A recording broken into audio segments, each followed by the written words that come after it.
Certainly sounds like Canada-U.S. trade talks are in a holding pattern. That is after President Donald Trump raised tariffs on certain Canadian goods. Some of the country's premiers are calling for retaliation. Taking the American alcohol off the shelves, looking at the procurement process, we have to, push back for sure. At midnight on August 1st, President Trump raised tariffs on Canadian goods not covered by USMCA from 25% to 35%. It was a dramatic move aimed at punishing Canada for refusing to sign a last-minute trade deal. Unlike South Korea or the EU, Canada stood its ground, insisting on a fair agreement instead of rushing under pressure. The tariff hit a small share of total exports but carried symbolic weight, signaling that even a close ally could be targeted. It marked a shift from cooperation to confrontation, straining a trade relationship long seen as one of the most stable in the world. Canada's strong. We can give ourselves far more than anyone can take away. Building sustainably, building together, building positively, and that's what we're going to do. And yes, we'll come to something with the Americans. But Canada didn't respond with noise. There were no podium outbursts, no rushed retaliatory tariffs. What followed was calm, measured, and quietly firm. Ordinary Canadians voiced frustration but not fear. They've seen this before. During Trump's first term, retaliatory bans on U.S. products, like removing American whiskey from shelves, caused real political ripples south of the border. That memory remains. Today, many Canadians favor long-term resilience over tit-for-tat escalation. The broader public mood in Canada has shifted. People are exhausted by cycles of unpredictability and power plays. Trump's approach is seen not as diplomacy but as theater. And Canada this time is choosing not to be part of the show. Prime Minister Mark Carney did not sign a last-minute deal like South Korea or the European Union. He made clear that Canada wouldn't accept a template agreement that didn't serve national interests. In public remarks, Carney emphasized sustainability and national self-confidence. He acknowledged the complexity of negotiations, but did not waver. His strategy is deliberate: avoid a bad deal, wait out the noise, and protect long-term national leverage. Trump expected submission. What he got was defiance, delivered without spectacle.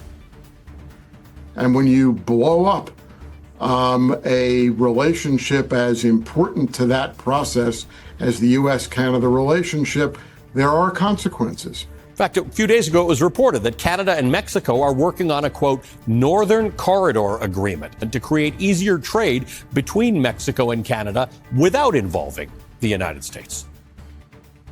Economists quickly noted most of Canada's exports to the U.S., about 95%, remain protected under the USMCA.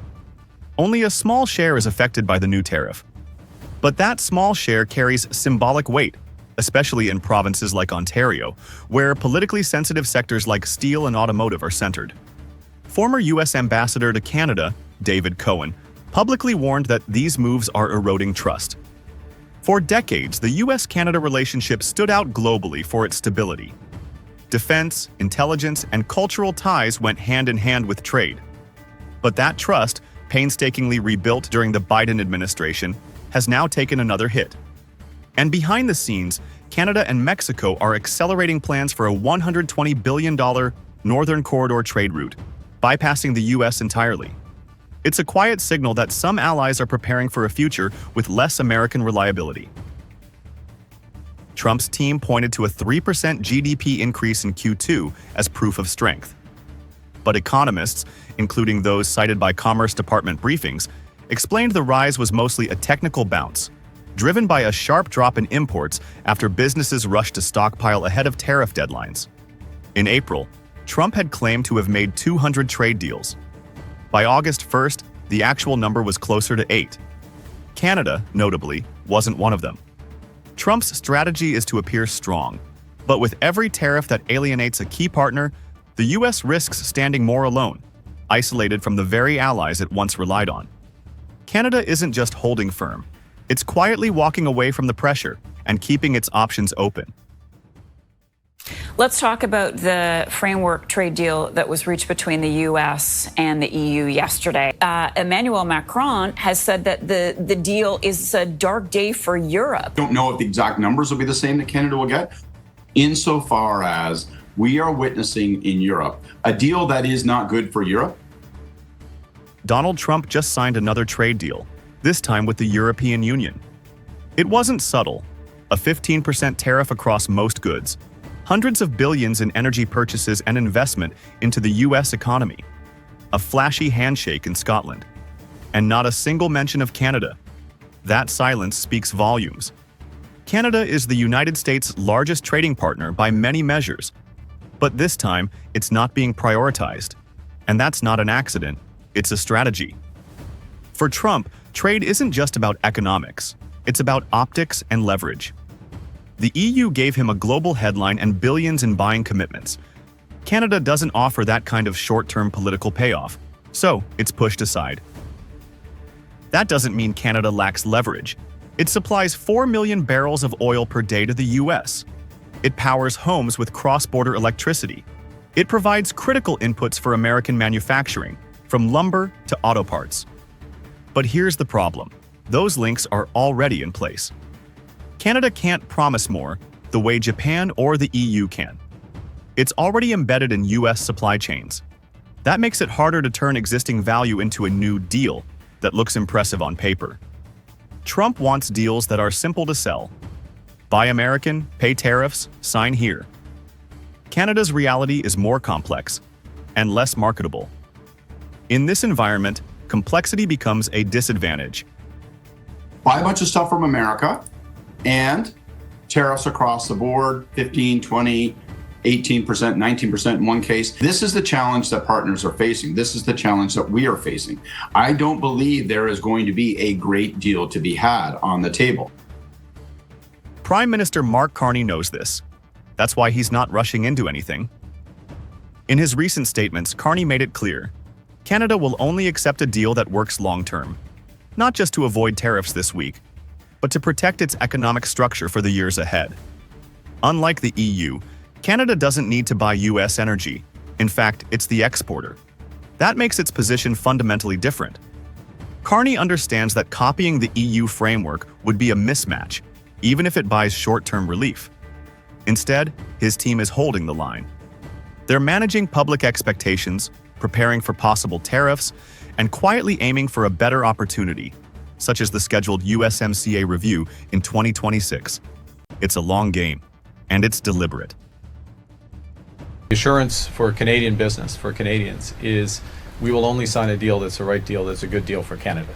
We're representing Canada. Of course, there's pain in the short term. Canada's auto, steel, aluminum, and lumber sectors have taken hits. But the broader economy? So far, it's proving resilient.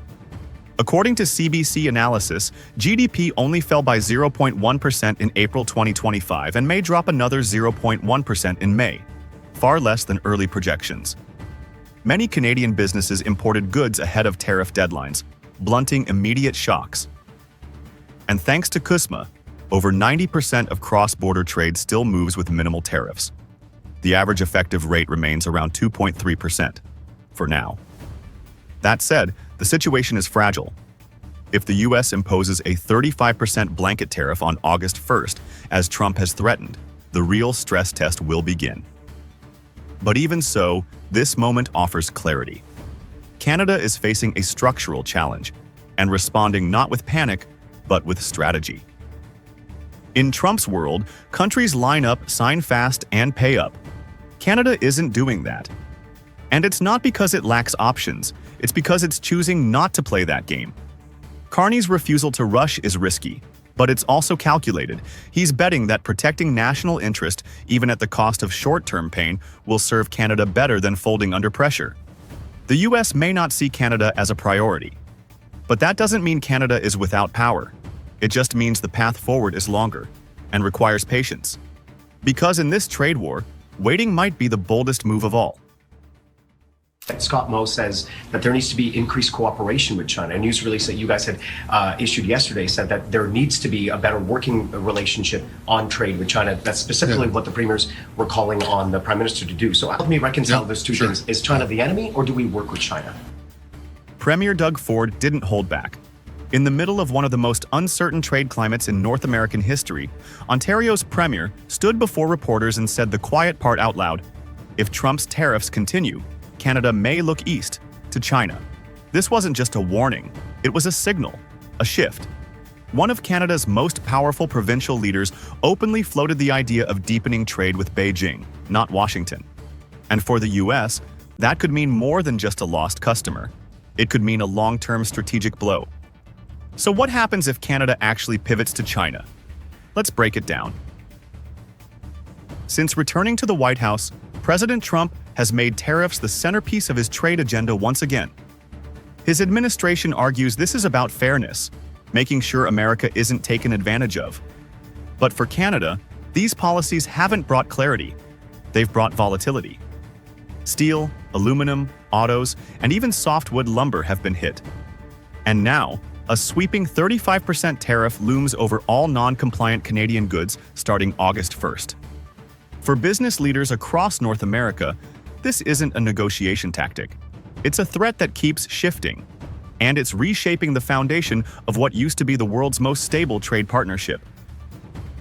You know what Churchill said, our enemy of our enemy is our friend, and as long as China plays fair and doesn't undercut our markets, be it the auto sector or any sector, I have no problem dealing with them.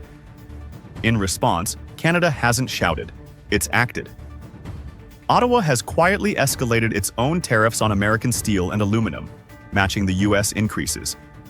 But more importantly, Canada is shifting focus. While there's still strong trade with the US, provincial leaders are building escape routes, pipelines, new export lanes, and diversified partnerships. That includes China. Ontario alone conducts over $43 billion in two-way trade with China, according to provincial figures. Imports dominate that number, but Ford is clear. If the US continues to act unpredictably, Canada will work with whoever plays fair, and that includes China. Even as Ford emphasizes protecting Canada's auto sector from Chinese EVs, his message is unmistakable. Canada is no longer beholden to the United States. We've already seen the signs. Canadian brewers are sourcing aluminum cans from China, not the US, due to skyrocketing prices from Trump's tariffs. RBC reports that as of June 2025, nearly 90% of Canadian exports entering the US are now fully USMCA compliant. A defensive move, proving Canadian businesses are adjusting supply chains to navigate around American uncertainty. We buy about $349 billion of products. So Japan and the rest of the countries around the world have quite a bit to catch up to what we purchase off the US. If Canada's pivot becomes permanent, the US will feel it in ways that go far beyond headlines. In 2024, Canada purchased $349 billion worth of American goods, more than Japan, Germany, and the UK combined. Losing even a portion of that trade to China would hit US manufacturers hard. Sectors like autos, machinery, agriculture, and energy rely on stable cross-border flows. If Canadian buyers shift orders to Chinese suppliers, the pain will be domestic, felt in states like Michigan, Ohio, and Pennsylvania. And it's not just about goods. Strategically, China has long sought to expand its influence in the Western Hemisphere. A deeper trade relationship with Canada would give Beijing more leverage in North America, something Washington has tried to avoid for decades. In trying to punish Canada, Trump may be pushing it into China's arms. Trump promised to win better trade deals. But tariffs have delivered something else: hesitation, retaliation, and uncertainty. Instead of pulling Canada closer, the White House is driving a wedge. A country that once stood as America's closest economic ally is now exploring other options, because it feels like it has to. Trump's tariffs were designed to protect American workers. But if those policies fracture trade relationships and push partners toward rival powers, then the damage may run far deeper than economic losses. In this new trade world, isolation isn't strength, it's a liability. And for the US, the question isn't whether tariffs backfire, it's how long we're willing to pretend they didn't.